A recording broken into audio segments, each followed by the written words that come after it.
Hey guys, Pulse with Pioneer giving you the heads up on 1.4, this Rekordbox 1.4, and just what the heck this button is and what the new Beatgrid is all about.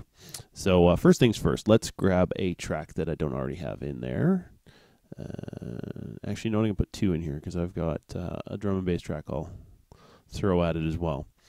So we let it analyze. An interesting thing there, it actually started analyzing the second one first. Anyway, let it finish the first one.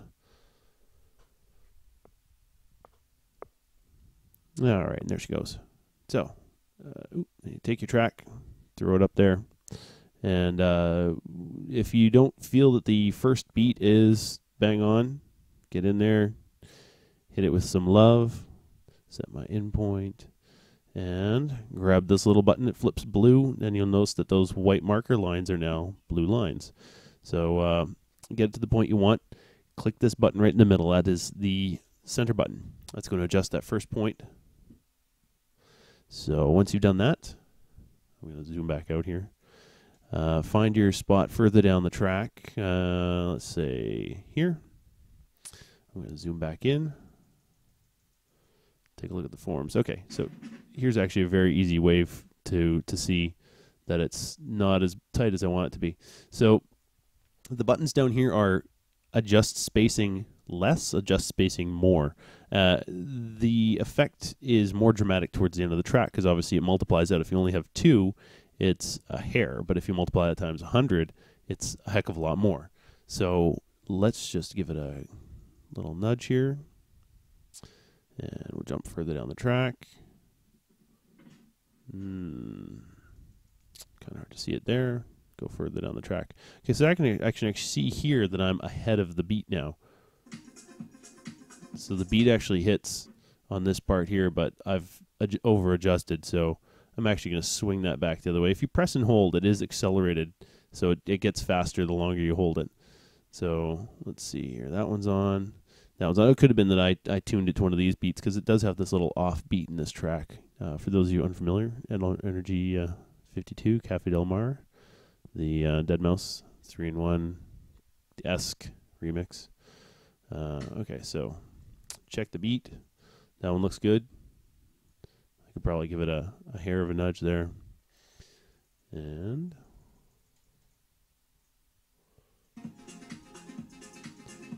I'd say those look pretty good. Something I'd be satisfied with. So when you're done, all you have to do is just hit it, and that's it. What I like to do is also hit the memory button whenever I'm creating a cue marker, whether it's the first point on the first beat or if I'm queuing it up after the first break or wherever I'm setting that. Hit your memory button once and store that first cue, because a lot of guys go and complain, well, I've set my cue in Rekordbox, and you can see it here, but it doesn't load up when I export my tracks and call them up in the player. Well, no, it doesn't, because those cues are not set to the actual cue point. That's just you have a cue point stored. So if you store the first point to the memory, when you get to the player, hit the memory button and call up that first point. That's your first memory point. And it's just really easy to do. We've suggested to the engineers that have the player give an option to call up the first memory point when you load the track, but that hasn't been implemented yet, so fingers crossed. Anyway, let's call up the something a little different here. The reason for this one is it's drum and bass. Well, what happens if it doesn't detect it properly? Well, a couple more buttons. Okay, so let's set my in point, set the marker, zoom in just to make sure that I did. There we go. Set my in point and hit the memory button. Okay, so now you can hear, well, you can see it's 173. So if this had done the reverse and it detected it as 86, just as an example, you go, oh, well, that's definitely not right. Hit the double button, hit ×2. It automatically adds those extra lines. Now here, this is actually my first beat. Well, let's just say I wanted to cue it to this. This is my initial beat marker. Well, the beat is bang on, so that's not a problem.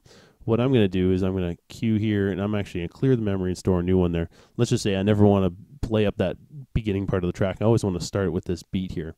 Well, that's fine, because now when I load it up in the player and hit call, That'll be my first beat.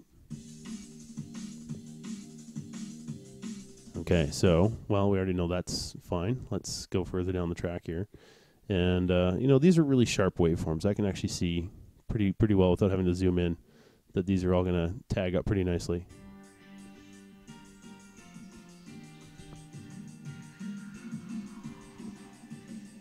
And just watching the line strobe past the blue markers, go past the white line, I can see that they're on. So even zooming in, you can see they're still very tight. So those are exactly where you want to be. And that's what this is going to do is improve your quantization.